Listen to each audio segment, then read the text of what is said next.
നമസ്കാരം, welcome back to our channel. അപ്പോൾ ഇന്ന് നമ്മൾ തട്ടുമിട്ടടവിൻ്റെ എക്സ്പ്ലെയിൻഡ് വീഡിയോയുമായിട്ടാണ് വന്നിരിക്കുന്നത്. ഓൾറെഡി നമ്മുടെ ചാനലിൽ അടവും ചൊല്ലുമായിട്ടുള്ളതിൻ്റെ വീഡിയോ പോസ്റ്റ് ചെയ്തിട്ടുണ്ടായിരുന്നു. ആ വീഡിയോയുടെ ലിങ്ക് ഞാൻ ഈ ഒരു വീഡിയോയുടെ താഴെ ഡിസ്ക്രിപ്ഷൻ ബോക്സിൽ കൊടുത്തിരിക്കാമേ. നിങ്ങൾ ഈ ഒരു വീഡിയോയിൽ അടവ് എങ്ങനെയാണ് ചെയ്യുന്നതെന്ന് പഠിച്ചതിന് ശേഷം ആ ലിങ്കിൽ ക്ലിക്ക് ചെയ്ത് പോയി കഴിഞ്ഞാൽ നിങ്ങൾക്ക് പ്രാക്ടീസ് ചെയ്യാനായിട്ട് ഈസി ആയിരിക്കും. ഈ ഒരു വീഡിയോയിൽ ഞാൻ ഒരു കാര്യവും കൂടെ പറയാം. ക്ലോസ് ആയിട്ടുള്ള കാലിൻ്റെ ക്ലോസ് ഷോട്ട്സ് ആയിരിക്കും ഉൾപ്പെടുത്തിയിരിക്കുന്നത്. കാരണം ഈ ഒരു അടവിൽ സെപ്പറേറ്റ് ഇങ്ങനെ കൈകളില്ല. നമ്മളിപ്പോൾ ഓരോ ഡാൻസ് ചെയ്യുന്ന സമയത്ത് ആ ഒരു കോറിയോഗ്രാഫി അനുസരിച്ച് കൈകളിൽ മാറ്റം വരും. അപ്പോൾ നമ്മൾ അടവായിട്ട് പഠിക്കുന്ന സമയത്ത് സെപ്പറേറ്റ് കൈകളില്ലാത്തത് കൊണ്ട് തന്നെ കാലിൻ്റെ പൊസിഷനും അതുപോലെ അടവ് എങ്ങനെയാണ് ചെയ്യുന്നത്, സ്റ്റെപ്പ് എങ്ങനെ ചെയ്യുന്നു എന്നുള്ളത് മാത്രമാണ് നമുക്ക് ഈ ഒരു സെറ്റ് അടവിൽ പഠിക്കാനായിട്ടുള്ളത്. അപ്പോൾ അത് എങ്ങനെയാണെന്നുള്ളത് നമുക്ക് ഈ ക്ലോസ് ഷോട്ടിലൂടെ മനസ്സിലാക്കാൻ സാധിക്കും. ശരി, നമുക്ക് ക്ലാസ്സിലേക്ക് പോകാം. തട്ടുമിട്ടടവിൽ ടോട്ടൽ 5 സ്റ്റെപ്സ് ആണല്ലോ ഉള്ളത്. അപ്പോൾ ഇതിൻ്റെ എല്ലാത്തിൻ്റെയും ഇരിക്കുന്ന ഒരു പൊസിഷനാണ് നമ്മൾ ആദ്യം പഠിക്കേണ്ടത്. അതിനെ നമ്മൾ എൽ ഷേപ്പ് എന്ന് പറഞ്ഞാലും നമ്മൾ ഡാൻസിൽ യൂസ് ചെയ്യുന്ന ടേമാണ് ആലീഡം. ആ ഇരിക്കുന്ന പൊസിഷന് പറയുന്ന പേരാണ്, കാലിൻ്റെ പൊസിഷൻ്റെ പേരാണ് ആലീഡം. അതെങ്ങനെയാണെന്ന് നമുക്ക് നോക്കിയാലോ. സമത്തിൽ നിന്നിട്ട് നിങ്ങളുടെ ഇടത് കാല്, ലെഫ്റ്റ് ലെഗ് മാത്രം ഇതേപോലെ തിരിക്കണം. തിരിച്ചതിന് ശേഷം നന്നായിട്ട് അരമണ്ഡലത്തിൽ അമർന്നിരിക്കണം. ഇപ്പൊ നിങ്ങളുടെ റൈറ്റ് കാല് നേരെയും ലെഫ്റ്റ് കാല് ഇതേപോലെ ചരിഞ്ഞു ഇരിക്കും. ബോഡി ചരിയാൻ പാടില്ല, നേരെ തന്നെ ഇരിക്കണം കേട്ടോ. അപ്പൊ ഫസ്റ്റ് വൺ 3 അക്ഷരം തിശ്രം ചൊല്ലു വരുന്നത് തക്കിട്ട. ഇതെങ്ങനെയാണ് ചെയ്യുന്നതെന്ന് നോക്കാമേ. ത എന്ന് പറയുമ്പം റൈറ്റ് കാല് പൊക്കി ചവിട്ടും. ഇനി കി എന്ന് പറയുമ്പോൾ ലെഫ്റ്റ് കാല് ഇങ്ങനെ കുത്തി നിർത്തും. ത എന്ന് പറയുമ്പോൾ ആ കാല ലെഫ്റ്റ് കാല് ഇങ്ങനെ അമർത്തി ചവിട്ടും. ഒന്നും കൂടെ കാണിച്ചു തരാം. ത കി ത. ഈ ത കി ത എന്നുള്ളത് പൊതുവായിട്ട് കണ്ടുവരുന്ന ഒരു മിസ്റ്റേക്ക് ഉണ്ട്. അതെങ്ങനെയാണെന്ന് ഞാൻ കാണിച്ചു തരാം. ത കി ത ഇങ്ങനെ ചവിട്ടാൻ പാടില്ല. അതായത് സെപ്പറേറ്റ് ആയിട്ട് ചവിട്ടാൻ പാടില്ല.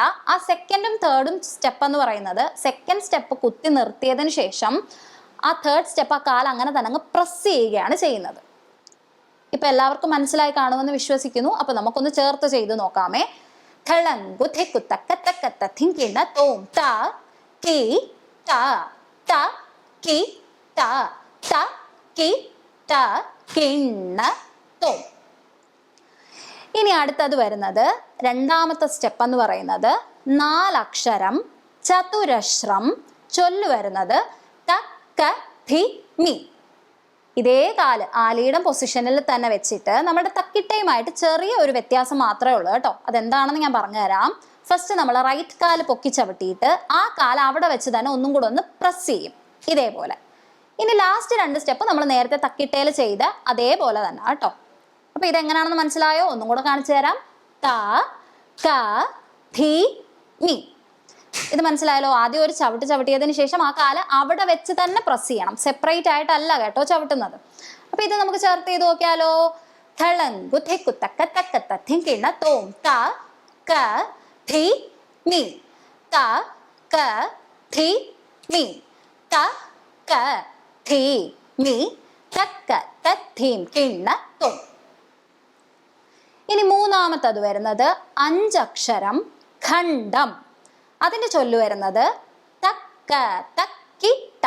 ഞാൻ പഞ്ചനടയില് ഓൾറെഡി പറഞ്ഞിട്ടുണ്ടായിരുന്നു. ഇത് 5 അക്ഷരം എന്ന് പറയുമ്പോൾ നമ്മൾ ത ക ത കി ത. താളം ഇടുന്ന സമയത്ത് നമ്മൾ അങ്ങനെ പറയുമെങ്കിലും നമ്മൾ ഡാൻസ് സ്റ്റെപ്പ് ചെയ്യുന്ന സമയത്ത് തക്ക എന്നുള്ളത് ചേർത്ത് ഒറ്റ ചവിട്ടായിട്ടാണ് ചെയ്യുന്നത്. ഓക്കെ, അപ്പൊ നമ്മൾ വേറെ ഒന്നുമില്ല. നമ്മൾ ആദ്യം തിശ്രം പഠിച്ചില്ലേ, തക്കിട്ട. ആ തക്കിട്ട ചെയ്യുന്നതിന് മുൻപ് റൈറ്റ് കാലിൽ എക്സ്ട്രാ ഒരു ചവിട്ട്, ആദ്യം എക്സ്ട്രാ ഒരു സ്റ്റെപ്പ് ചവിട്ടണം. അത്രയും വ്യത്യാസം മാത്രമേ ഉള്ളൂ കേട്ടോ. അപ്പൊ നമുക്ക് ചേർത്ത് ചെയ്തു നോക്കിയാലോ എങ്ങനെയാണെന്നുള്ളത്. ഫസ്റ്റ് തക്ക എന്ന് പറയുമ്പോൾ ഒറ്റ ചവിട്ട് തക്ക. ഇനി നമ്മൾ ആദ്യം പഠിച്ച തക്കിട്ട ത കി ത. മനസ്സിലായോ? ആദ്യം ഒരു ചവിട്ട് ചവിട്ടിയതിന് ശേഷം വേണം തക്കിട്ട ചവിട്ടാനായിട്ട്. ചേർത്ത് ചെയ്താലോ. താളം ഇടുമ്പോൾ നിങ്ങൾക്ക് തിരിഞ്ഞു പോരുത്. അത് നമുക്ക് 5 അക്ഷരമായിട്ട് തന്നെ ഉണ്ട് കേട്ടോ. ത ക എന്ന് പറയുന്നത് സെപ്പറേറ്റ്. പക്ഷെ നമ്മൾ അടവ് ചെയ്യുന്ന സമയത്ത് തക്ക എന്ന് പറയുന്നത് ഒറ്റ സ്റ്റെപ്പായിട്ടാണ് ചവിട്ടേണ്ടത്. ചേർത്ത് ചെയ്യാം. ഥളങ്കു ഥെക്കു തക്ക തക്ക തഥിങ്കിണ തോം തക്ക തക്കി ത തക്ക തക്കി ത തക്ക തക്കി ത തക്ക കിണ്ണ തോം. അടുത്തത് 7 അക്ഷരം മിശ്രം ചൊല്ലു വരുന്നത് തക്ക ധിമി തക്കിട്ട. അതായത് നമ്മുടെ ചതുരശ്രവും തിശ്രവും കൂടെ ചേർത്ത് ചെയ്യും.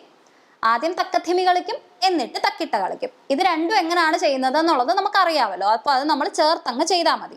ആദ്യം സ്ലോയിൽ കാണിച്ചു തരാം, എന്നിട്ട് നമുക്ക് ചൊല്ലുമായിട്ട് ചേർത്ത് ചെയ്യാമേ. അരമണ്ഡലത്തിൽ ഇരുന്നിട്ട് ആദ്യം തക്കത്തിമി എങ്ങനെ ചെയ്യും? ത ക ധി മി ത കി ത. ഇത് രണ്ടും നമുക്കറിയാവുന്ന കേട്ടോ, നമ്മളിപ്പോൾ ഓൾറെഡി പഠിച്ചതായതുകൊണ്ട് നമുക്കറിയാം. അപ്പൊ ഇതൊന്ന് ചേർത്ത് ചെയ്താലോ?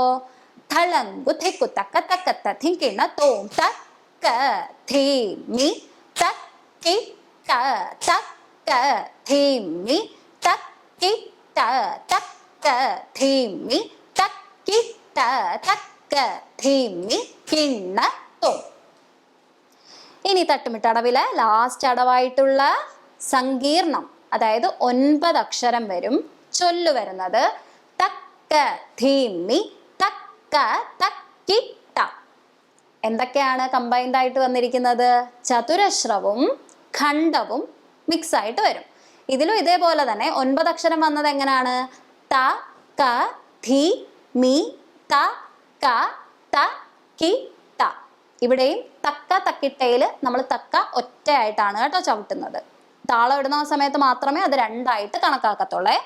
അപ്പൊ സ്ലോയിൽ നമുക്ക് ഓൾറെഡി അറിയാം ഇത് രണ്ടും എങ്ങനെ ചെയ്യുന്നതെന്ന്. ഇതൊന്ന് ചേർത്ത് ചെയ്യണം എന്നേ ഉള്ളൂ. ആദ്യം സ്ലോയിൽ പറഞ്ഞു തരാമേ. അരമണ്ഡലത്തിൽ ഇരിക്കുക, എന്നിട്ട് ത ക ധി മി ത ക ത കി ത. മനസ്സിലായോ? ഒന്നും കൂടെ.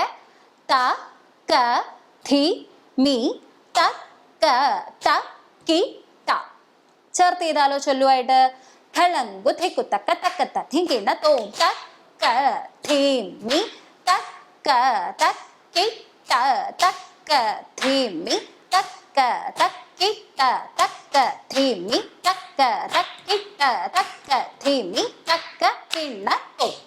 അങ്ങനെ നമ്മൾ തട്ടുമിട്ടടവിൻ്റെ 5 സ്റ്റെപ്പും വൃത്തിയായിട്ട് പഠിച്ചിരിക്കുകയാണ് എന്ന് ഞാൻ വിശ്വസിക്കുന്നു. കാരണം ലാസ്റ്റ് വീഡിയോയിൽ പോസ്റ്റ് ചെയ്തപ്പോൾ ഏറ്റവും കൂടുതൽ കേട്ടിട്ടുള്ളത് കാല് ബിഗിനേഴ്സിന് പഠിക്കുന്ന രീതിക്ക് മനസ്സിലാവുന്നില്ലല്ലോ എന്നുള്ളതായിരുന്നു. അത് ഞാൻ പറഞ്ഞല്ലോ, പ്രാക്ടീസ് ചെയ്യാൻ വേണ്ടിയിട്ടേ ഓൾറെഡി പഠിച്ചിട്ടുള്ള ആൾക്കാർക്ക് എളുപ്പത്തിൽ ഡിസ്ക്രൈബ് ചെയ്യുന്ന വീഡിയോ അല്ലാതെ പ്രാക്ടീസ് ചെയ്യാനുള്ള എളുപ്പത്തിന് വേണ്ടിയിട്ടാണ് ഞാൻ അങ്ങനെ എല്ലാ സ്റ്റെപ്സും പോസ്റ്റ് ചെയ്യുന്നത് കേട്ടോ.